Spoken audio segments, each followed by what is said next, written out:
Amailon puyagi oiba aruba ahakpa laiwa tinwa khangwinasi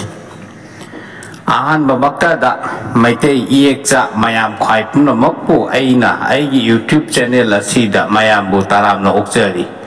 kanglaicha mayamna aigi YouTube channel asibu like share amasung subscribe tawbiduna aibu thauna hapibagi damak mayam bu aina hanna thagachari maitei macha kanglaicha mayam khwaigi khara khajikang oirabasu mateng khara tawjaba ngamnaba thangjariba khongthang asida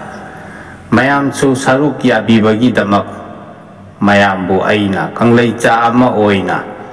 hanna thagachari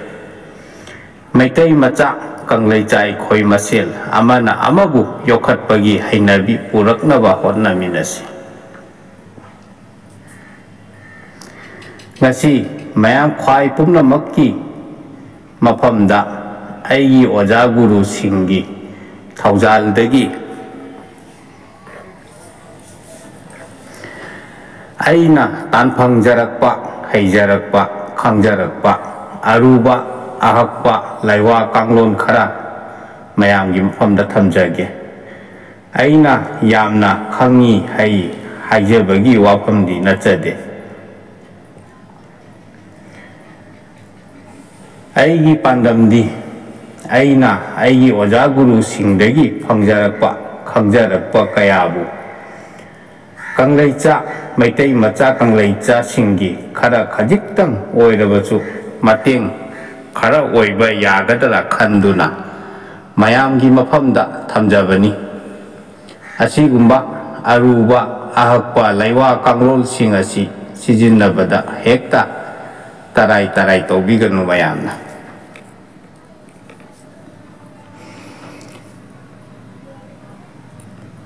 aikoigi ipa ipu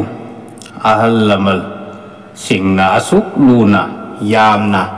singna thamiram laba asigum laba laiwa wahi kanglol asi kaya asi karigumba miyoi kharana kanagumba miyoi kharana mayamgi mitingda lana uhanba sendal lambida sijinnabiriba asi taipang mapu mahaki mafamda langjabaga pangkhangni laiwa tinwana jingba khulon kaya asidi taipang mapu mahaki thaugalonni laina haiba wani haiduna laiwa hairibani haina ahal lamal oja guru singna haibiram labani maram aduna laiwa tinwa haiba asidi mayamgi oiba yaifa lambida sijinnagatabani haiduna maichau singna takpiram labani aina thamjaba wahi wata kaya asida soikiba lankiba hairoidaba na haidokhiba haigadabana haihogdabana chingba soikiba lankiba wahei karal chatkiba kaya yaurabasu mayamna maitei macha iekcha amani khallaga ngakpiyu haina mayambu aina hanna khurumjari ngasi khangminnasi maibi chuksatlongi matangda laiwa waheidi haya he ima sidabi ithak pungda lungtholbi tarai kangdabi akong tattabi ising nungsitki mapu oiribi laifina khuda naribi lindu achangbana khangchet naribi likol achangbana khawon naribi isai phuda yataribi sora relgi khum taret khori phaba lamdam korek taret isokpi iram taret ithabi kangru lehau popida thangmai mapal thalibi langbalgi khikloi awangbada langoi thaubada langoi khongul tadribi khoyum lai pumnamak na thak pa lang di ima lemerin si devi imana satpi yo namu taipang mina thak pa lang di na cha na nai na kaijarake haya haina sat lage haya he ima ibe ma na cha na mai kai mari chuk sel sajarage chanapam di asigi laiwa kanglol asi maibina lai tongba ngamdaba lai tongbada marol sengdaba lai khai tadaba anam aha chuba koknabani nauna changakpa layon tadriba amaibi ima leimare la maibi chuk satnaba potlam laton ani cheng khara langom khubom ama sangba mari yotpi mari sel lupa chatpi mari lang ahingba lapoi chang thokpa ani kwa pana mapum ani lukmai taret ki kabok langthai maton taret nganu marum ama changani laimerel gi laimangda yotpi mari aduna maikai mari gi chuk mari yungu aduga lang ahingba aduna maikai mari gi yungliba yotpi aduda langja mapal lagyelo lato namada polam punamak suna haitha leitha tamo aduga maibi changa doriba laikhai tahan ga doriba tabangam daduna leiriba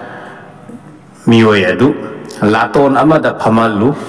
amai pibana tairel pungphai paiduna nahai rol sonduna nahai na singo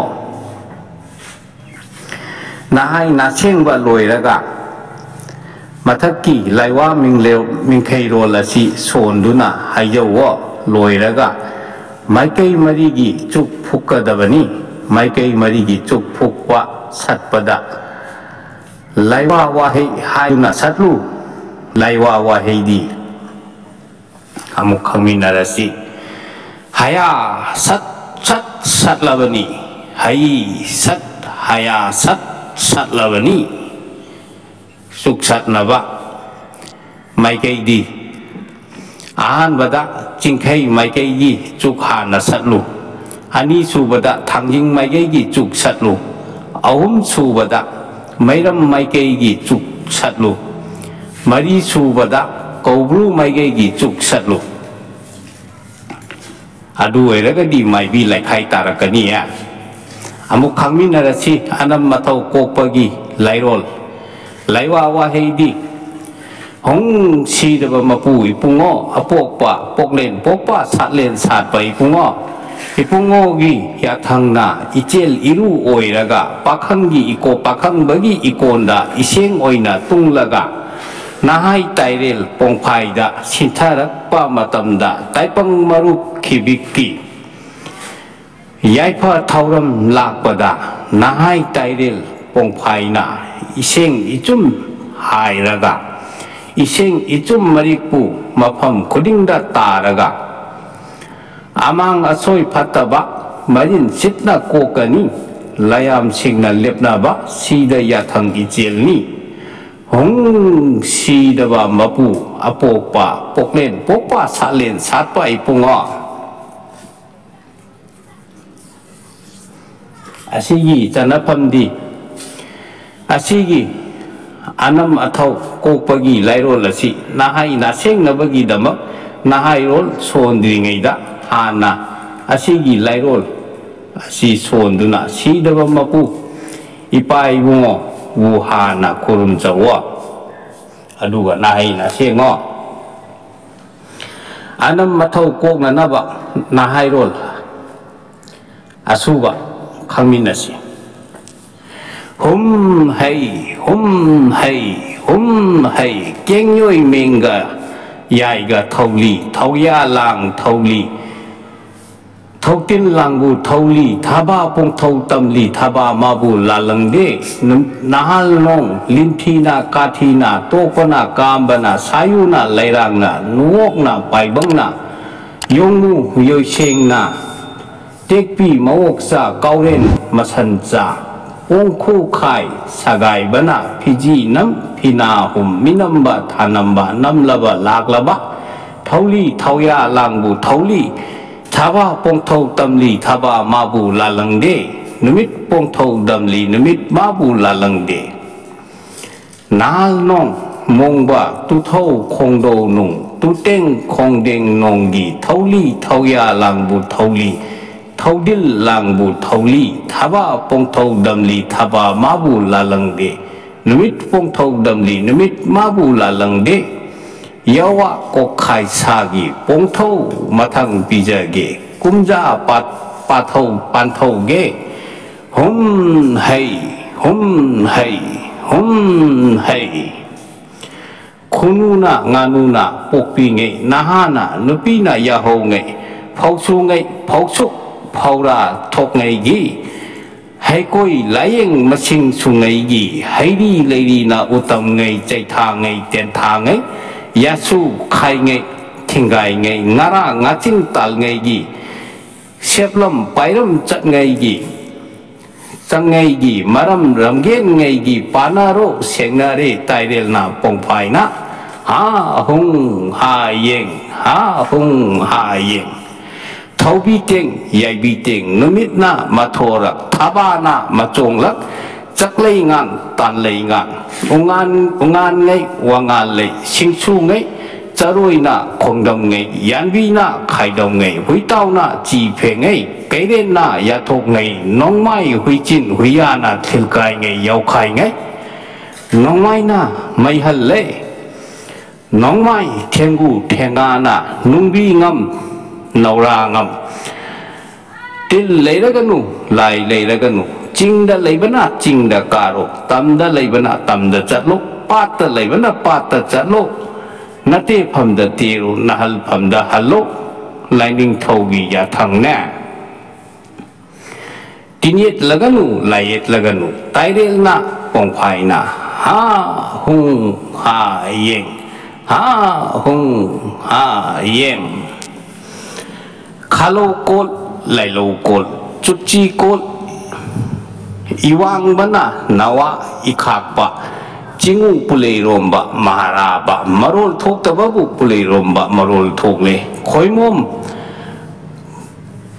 kok salo halwai ba pichai bi asem bi khongdai bi asabi leirik bi leirik pa ungak o hamsao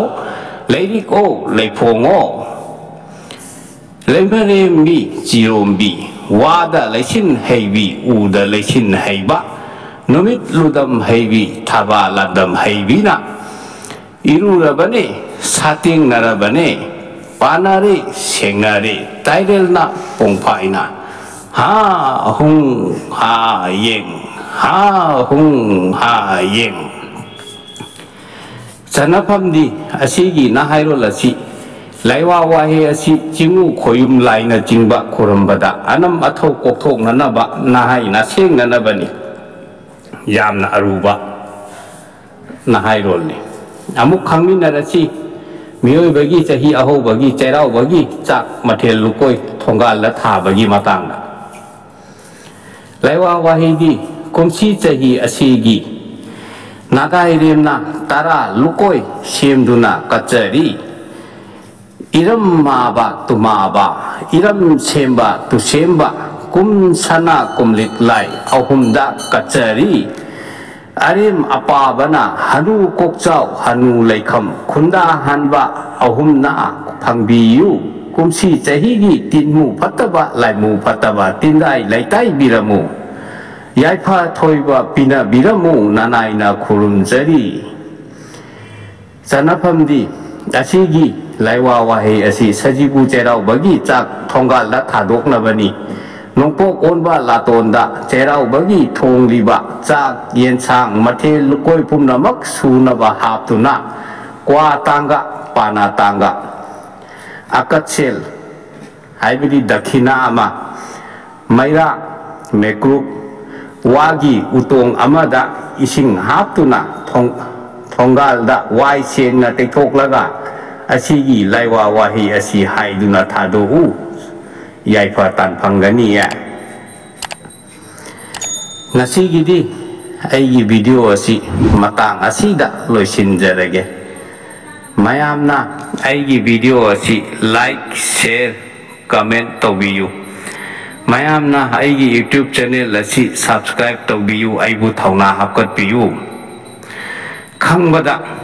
Yamna Kanaraba Atay su Mayam Mama Lady Aigi Matangi video da Atay Amuk Makata na Kangwin na Rasi